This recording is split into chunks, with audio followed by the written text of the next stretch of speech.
నా పేరు చరణ్, ఏవీపీ. గత కొద్ది రోజుల నుండి కామారెడ్డి పట్టణంలో డిగ్రీ కళాశాల భూముల యొక్క వివాదం మనం చూస్తూనే ఉన్నాం.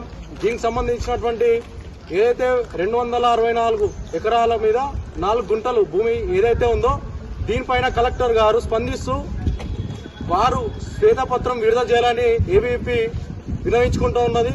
అలాగే 1964 సంవత్సరం నుండి అప్పుడు ఏదైతే భూమి డిగ్రీ కళాశాలకు కేటాయించారో ఆ యొక్క భూములను ప్రభుత్వం మరియు ప్రైవేటు సంస్థలకు కేటాయించారో, ఎన్ని ఎకరాలు ఏ సంస్థలకు కేటాయించారో ప్రభుత్వ అధికారులు కావచ్చు, అలాగే ప్రభుత్వ కళాశాల ప్రిన్సిపల్ గారు మీడియా ముందుకొచ్చి చెప్పాల్సి ఉంటుంది.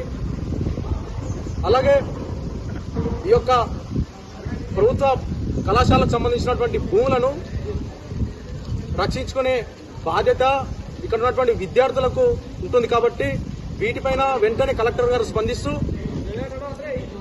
వారు వెంటనే ఒక చర్యలు ఎవరైతే కొంతమంది 264 ఎకరాలలో కొంత కబ్జా అయిందన్నటువంటి ఆరోపణలు అయితే వస్తున్నాయి.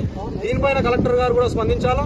మొత్తం 264 ఎకరాల పైన 4 గుంటల ఏదైతే ల్యాండ్ ఉందో మొత్తం పూర్తి సర్వే జరిపి కబ్జా అయినటువంటి ల్యాండ్లను మళ్లీ సర్వే చేయించి కబ్జాదారులను కఠినంగా శిక్షిస్తూ ఆ యొక్క కబ్జా అయినటువంటి ల్యాండ్లను మళ్లీ డిగ్రీ కళాశాలకు అందించాలని ఏవీపీ డిమాండ్ చేస్తోంది. లేని పక్షంలో రానున్న రోజుల్లో విద్యార్థి పరిషత్ కలెక్టరేట్ ముట్టడి పెడతామని ఈ సందర్భంగా మేము తెలియజేస్తున్నాం. అలాగే ఈ యొక్క డిగ్రీ కళాశాలను వినియోగించుకుంటూ చాలా మంది తన వ్యక్తిగత స్వలాభాల కోసం రాజకీయాలు చేద్దామని కుట్రలు చేస్తున్నారు. కాబట్టి దాన్ని ఏవీపీ ఖండిస్తుంది.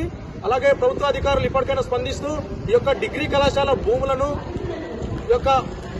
వాళ్ళు వెంటనే స్పందిస్తూ వీటిపైన శ్వేతపత్రం వెంటనే విడుదల చేయాలని ఏవీపీ డిమాండ్ చేస్తోంది.